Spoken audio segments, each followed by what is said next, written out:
Welcome to Privacy Abbreviated, brought to you by BBB National Programs. As our regular listeners know, our goal here is to help business leaders prepare and operationalize for what's next in the privacy space. I am Donna Frazier, Senior Vice President of Privacy Initiatives at BBB National Programs. And once again, I am joined by my co-host, Jason Kronk, Chair and Founder of the Institute of Operational Privacy Design. Hello, Jason. Where are you? What are you doing? Hey, Donna. So I've stabilized a little bit. I am back in Florida, just returned from a trip to the Netherlands and Switzerland, got to see CERN and the Privacy Enhancing Technology Symposium. I do have a short trip scheduled in about a week. I'm headed out to the Symposium on Usable Privacy and Security, keynoting a workshop there on privacy engineering and practice, and attending the privacy threat modeling workshop. And then I'll be back in Florida for a while. So, yeah, but things are going great. Good. So thank you for squeezing this into your busy schedule. So hopefully you tuned into our last podcast where I met with Cobin's Weifel Keegan, who is the Managing Director of International Association of Privacy Professionals, to talk about the new EU-US Data Privacy Framework. The Data Privacy Framework sort of sits in an interesting place. It's not a law obligating companies to comply, but rather a tool for US-based organizations that want to do business in Europe and to help them meet the obligations of the laws in the European Union, which kind of brings us to our topic today. So Jason, do you want to tell our listeners about our topic and our guest today? Yes, Donna. Today we're going to be discussing hard law versus soft law. What we mean by that is privacy is governed by social norms. If I whisper something in your ear at a party, I probably don't want it announced to the room. But no law governs our behavior in that case. Laws and regulations often will instantiate social norms of behavior, but not all norms have made it into laws and regulations. Today, we're joined by Jameson Spivack, Senior Policy Analyst with the Future of Privacy Forum. Jameson works on issues related to extended reality, such as augmented and virtual reality. Prior to his work with the Future of Privacy Forum, he was at the Center on Privacy and Technology with Georgetown Law. Welcome, Jameson. Hey, Jason. Hey, Donna. Great to be here. Great. So you haven't been at the Future of Privacy Forum very long, like a year, did I see? That's right. About a year. I started in September of last year. You know, that's a great organization that Jules has created over there. I mean, there's some real thought leadership coming out of that. So have you enjoyed your time there so far? I have. I've loved it. And I've been able to work with a lot of really amazing people like Donna and BBB National Programs as well. So I've really enjoyed my time so far. And was your work at the Center on Privacy and Technology also about extended reality, or is this a new topic for you? This is a relatively new topic for me. When I was at the Center on Privacy and Technology, I focused a lot on police use of face recognition technology and some of the privacy concerns with that. So I did research on the privacy risks as well as some advocacy.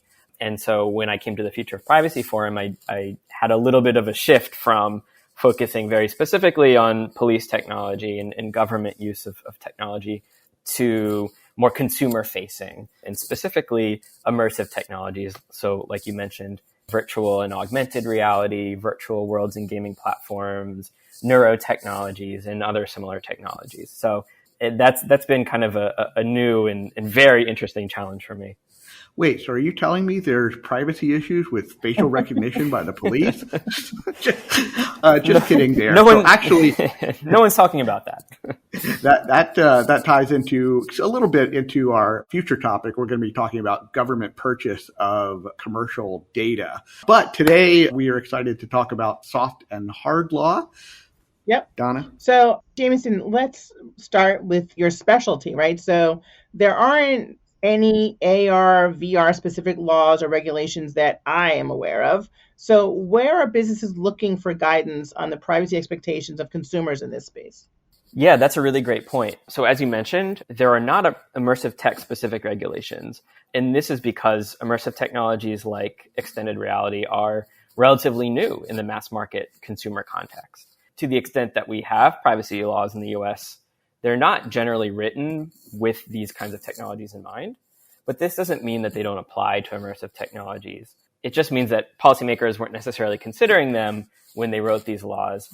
And so they're not necessarily always going to be fit for purpose in the context of immersive technologies.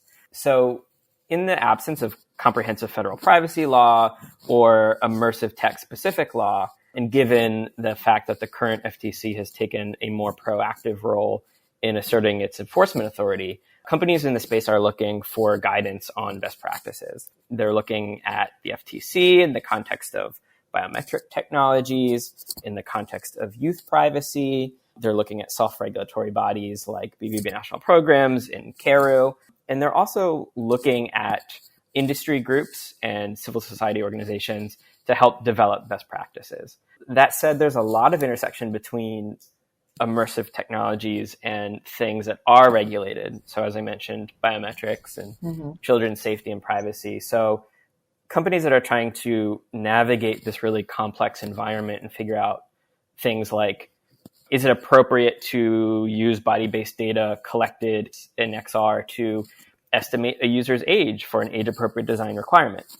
Does this raise any new risks? How can that risk be prevented? Or, for example, is it appropriate to use geolocation information of children to institute safety features? These are the sorts of questions that don't really have clear answers.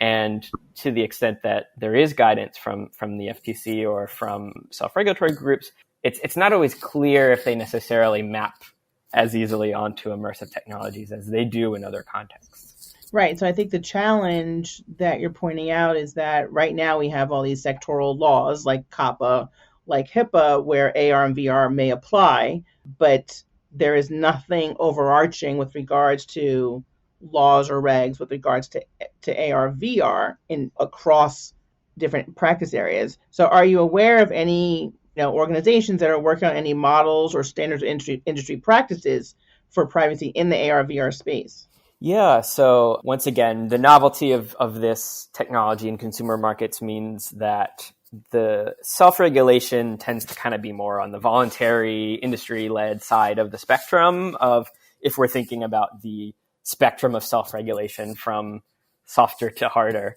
So you have trade associations like the XR Association, which represents companies in the XR industry. And the XR Association is starting to work on building some best practices and guidelines for their members. There's the Metaverse Standards Forum, right, which is focused on developing technical standards for immersive tech, but also has been working on privacy and safety a little bit.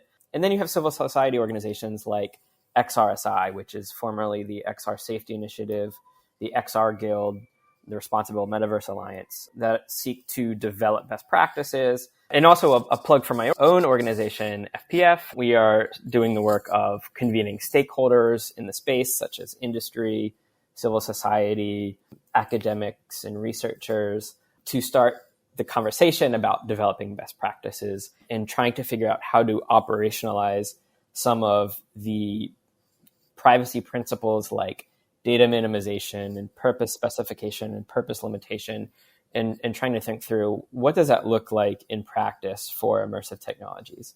So that's about it on the side of immersive tech-specific self-regulation. But as we mentioned before, companies operating in immersive experiences aren't completely shielded from regulation or from self-regulation. So you're very familiar with CARU, has been monitoring companies in terms of its advertising guidelines and the COPPA Safe Harbor program. And so companies like Roblox that operate immersive experiences are not shielded from this regulation just because they operate an immersive environment. Right. And I will say at BBB National Programs under our CARU program, we are in the process of developing guidelines for operations in the metaverse environment, right? The challenges that companies are facing, both on the advertising and privacy side, and the intersection of privacy and advertising are extremely challenging in that under 13 space. So we're working on it. Awesome. Can I ask a question on that? Sure. And you might not be able to answer this, but will that be specifically with advertising in immersive spaces or beyond it as well? So yeah, mostly leaning towards advertising guidelines, but building in privacy guidance as well, because I think it's impossible to continue to have these very siloed conversations about advertising and privacy. The intersect, especially where the ad tech comes into play. And I've been saying this for some time. I think ad tech is somehow they don't have a seat at the table oftentimes, right? They're flying under the radar in a lot of these conversations, which is troubling because they really are the apex here. They're right in between all of it, helping the advertisers serve their ads, but also need to be responsible for the privacy obligations of these same companies. And I find that we're not able to really engage with them the way that I would like to engage with them. So that's something that's really at top of mind for us. That's really great to hear, because I've heard consistently that a lot of organizations in the immersive space feel kind of lost, and they want some guidance. So I'm really happy to hear that you're working on that. Jameson, I like to switch gears a little bit and talk about, so one of the areas I work in is the use of the NIST privacy framework. And listeners who heard our third episode this year should be familiar with this voluntary tool. I think it's a great example of something meant to promote privacy, but isn't necessarily a legal obligation. However, recently, Tennessee enacted a law that provides a safe harbor for companies using the NIST privacy framework, which puts its voluntary, very flexible tool in sort of a precarious position. Other laws similarly require like risk assessments, but without specifying the exact lines of risk not to cross. Do you have any thoughts on kind of this intersection where the law requires companies utilize something or do something, but lack specificity? That is a really great question. Sometimes these self-regulation principles and frameworks and best practices can influence or really guide hard regulations that come later, sometimes even being codified into the law. So the example that you gave is one. Another that I can give is in 2018, Future Privacy Forum published privacy best practices for consumer genetic testing services. 2 years later, in 2020, California passed the Genetic Information Privacy Act, which largely borrowed from FPS best practices. So this illustrates how principles and best practices that are developed early on in a technology's adoption process can inform and even guide policymaking that comes later. And it's also, from the perspective of interested stakeholders, an opportunity to potentially influence law that comes later if they're involved in the process of self-regulation early on, with the understanding being that later on hard law might adopt some of the recommendations that were originally started in soft law. Yeah, I think it's important that industry is part of the conversation, right? I think one lesson that we've learned at BBB National Programs is that oftentimes we are faced with questions and problems to solve. And we will sit here in our little bubble and think about, wow, we think this is the best way to do it. And we can present that to regulators. We can present it to legislators. If we don't have the buy-in of industry who says, you know what, we are willing to do this, it's never going to go anywhere, right? And we learned that lesson many, many years ago with several of our programs, one of them being KRU. In 1996, KRU was in all of its monitoring for advertising compliance, started to see an issue with regards to data collection about children as it related to ads, created their privacy online guidelines, which became really the foundation of COPPA. And because companies had said, look, we see the urgency here, we're willing to comply with those guidelines, I think it gave momentum to COPPA that it may not have had. Of course, we can talk about all of the holes and gaps that exist in COPPA and continue to exist over the years, but it's one of those few laws that I think companies who are in the children's space are fully aware of, understand the penalties involved with noncompliance, understand that consumers also understand about it more so now than ever before, because we just have so many more children engaged. And because the appliance of COPPA beyond just mere websites, right, it has expanded as the mediums have expanded and the touch points have expanded, whether it's an IoT, whether it's a mobile app, whatever it is. I mean, we're starting to even look at podcasts who have website presences. There's COPPA issues there. So we're kind of looking at everything. So it's interesting that without industry buy-in, and you don't also want it to be fear-based, right? Because that doesn't move the needle either. So we've learned that in our conversations as well. Right. Yeah, I think another thing that self-regulation can do is play a role in clarifying what user expectations are and where regulation might be headed. So self-regulation is really helpful with emerging technologies or business sectors where the technology might be stable, but the business practices are rapidly evolving, or there's not a consensus on what the best regulatory approach is. And we're sort of in that situation right now with privacy law. There's 9 US states that passed privacy legislation this year, a number of social media or youth-related tech laws. There's talk of a number of federal privacy bills being reintroduced this year.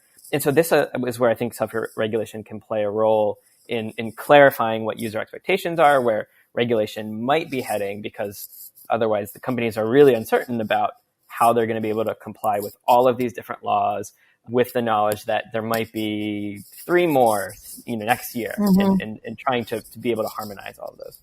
Right. So you've used the word compliance, and I've used the word compliance a lot. And obviously that's one focus. What are some of the other benefits of looking at privacy beyond compliance, right? Because we can have a checklist of things, and we can have companies check off that they comply with this, they comply with that. But I do think there's something beyond just mere compliance where soft law can assist where hard law can't. Oh, yeah, absolutely. And I think that especially in these kind of emerging areas where the thorny questions, like I mentioned before, about like, can you use face data to do age assurance? When there's those really thorny questions, self-regulation can play the role of asking like, okay, well, even if it's legal to do that, even if you are complying, like, should you be doing it? Is it appropriate to be? Right. Is it ethical? Right. Right. Is it appropriate to be using children's geolocation information to institute a safety feature? And that's not an easy question. There's no right answer to that. And there are different equities that you have to weigh. And the law doesn't necessarily say which is the right. Or it might say that you have to comply with both, and it's impossible to comply with both. I think it's a really fascinating topic how self-regulatory models and industry practices can lend itself, as you said, into hard law, into laws and regulations, which then in turn, as I kind of mentioned, in turn leverages codes of conducts and certifications and other things that are industry practices. So it's kind of this cycle. And privacy is such an evolving field. It's interesting to see all the levers playing everywhere. Yeah. So one thing that kind of comes to mind is that recent commitment from, I think, 7 companies that were developing generative AI to agree to certain principles organized by the White House. And while these are technically voluntary, the FTC could potentially still hold them accountable for abiding by them because they're making representations in public about their products and services. So to me, this kind of seems like it's somewhere between soft and hard law, because it's sort of self-regulation, but also it could have the potential impact that the FTC could enforce it. I think it's kind of a gray area, but it's a really interesting gray area. No, and I think you're right. That's always this kind of interesting aspect of the FTC's role is it may not be codified, but if you say you're going to do it, you Right. probably should do it. Right. Yeah, you're looking at Section 5 violation, right? That you've made these express promises and that you're not keeping them. And they're looking. We know that this FTC commission is looking closely at what everybody's doing. Yeah, absolutely. So most of our listeners are kind of on the small to medium side. Do you have any advice of resources, or is there things that the FPF is putting out that might be relevant to smaller or medium-sized businesses, or other resources that companies might look at? Obviously, I'll plug FPF, realizing that not everyone is or can be an FPF member, but we do put out a lot of public-facing resources as well, analyzing various pieces of legislation, what we think it means for businesses in terms of compliance, trying to understand where regulation is heading more generally. There are certain other entities and organizations that are putting out resources publicly. So I know Hinsey Laws has put out a lot of really great information about My Health, My Data Act in Washington, really wonderful blog posts breaking down what the potential implications of that law could be. Well, it's interesting that you bring up the health issue, right? Because one of the programs that we're building as a self-regulatory accountability program is in the health space, specifically addressing that, right? Because specifically addressing the non-HIPAA covered data and the complexities. I mean, this is now growing, expanding on a state level. It's becoming more and more complex. And companies don't even realize what's not covered by HIPAA versus what is covered by HIPAA. And if you say health, people think HIPAA automatically. And trying to educate the industry and understand that there are ramifications to the data you're collecting that's not covered by HIPAA. There are other laws out there that you need to comply with, and it's becoming more and more challenging. So we are trying to develop programs there. Right. And I think where soft law can help, where hard law, hard law is what it is. It's the law. I think with soft law and with self-regulation, to your point earlier, we're able to not just think about compliance and helping companies be accountable and show their accountability, but also I think address those real ethical questions. And I think our goal always is to help companies actually figure out those conversations they need to be having internally as they're building products, asking those questions that you may not think about, that your CMO may have specific questions, your legal may have specific questions, but then there are questions that I think we try and help companies think about that are kind of on the outskirts, that may not even fall within the framework of a law, but may likely come up either with consumer interaction or other things, right? So I think it's an opportunity to help companies really think about things in a broader way. Yeah, you mentioned this gap between HIPAA covered data and consumer health data, which until recently the consumer health data wasn't specifically regulated. Right. Now we're seeing that changing. But one example that I think of in the immersive tech context is that so BIPA in Illinois' biometric privacy law, they exempt not just HIPAA data from coverage, but also data collected from a healthcare setting. Right. Meaning that healthcare setting data that isn't covered by HIPAA wouldn't be covered either. Right. And so in the immersive tech context, we've seen this with a court ruled in a case that sunglasses, not immersive tech specific, but courts ruled that trying on sunglasses is considered a healthcare setting because sunglasses protect from the sun. Wow. And therefore it is a healthcare setting, even though it's not in the context of a healthcare provider and patient relationship, and therefore it's not HIPAA covered. But because it's healthcare setting data, it's exempt from BIPA. So it's not covered by BIPA, nor is it covered by HIPAA. That's interesting. I did not know that. Yeah, which is a gap that you would think that data would fall within one of them, but it doesn't. And so that's an example where there's a gap that maybe self-regulation could play a role in having companies consider data that they should provide notice of and get consent for anyways. So I'm going to throw a little bit of a curveball in here, and feel free to deflect if you don't think it's an appropriate question. But Lawrence Lessig once said, "Code is law." And privacy technology is certainly getting its day in the sun. And a lot of companies are investing in or researching privacy enhancing technologies. And there are some laws like GDPR that require companies to look at state of the art. What do you think this privacy technology aspect of, how it affects this question of soft versus hard law? This might be a deflection, but I think that privacy enhancing technologies play an important role in helping companies develop privacy practices that are not only maintaining compliance, but also achieving privacy principles like data minimization and purpose specification. But they're not a silver bullet that's going to solve all of the problems in privacy from regulation or from self-regulation. I think they're an important part of it, particularly things like end-to-end encryption and differential privacy and on-device processing, if you consider that a privacy-enhancing technology. Not the end-all be-all, but I think they are important. Donna, maybe you have more thoughts than I do on this. No, I agree with you. I think it's gotten to the point where things are so complex that trying to figure out what all the belts and suspenders need to be for companies to really help them get to where they need to be, right? There is not one silver bullet. Right. So using pets, using something else, whatever it is that companies can, I think, build to create an infrastructure that is not merely compliant, but again, is also ethical as well, because I do think that the conversation is going to start moving, especially in the health space, between not just what's legal, but what's ethical. Mm-hmm. Mm-hmm. So, Jameson, this season, we're really trying to do something a little new with some of our guests. So our listeners may be familiar with Inside the Actor Studio, and there used to be a list of questions that James Lipton would ask at the end. So we've kind of put a little twist on that. So we're going to ask you a few fun and interesting questions. So the first one is, what is your favorite word? My favorite word? Wow. I'm stumped. My favorite word. Man, I'm trying to think of something, and the only kinds of words that are coming to mind are like privacy related or like immersive.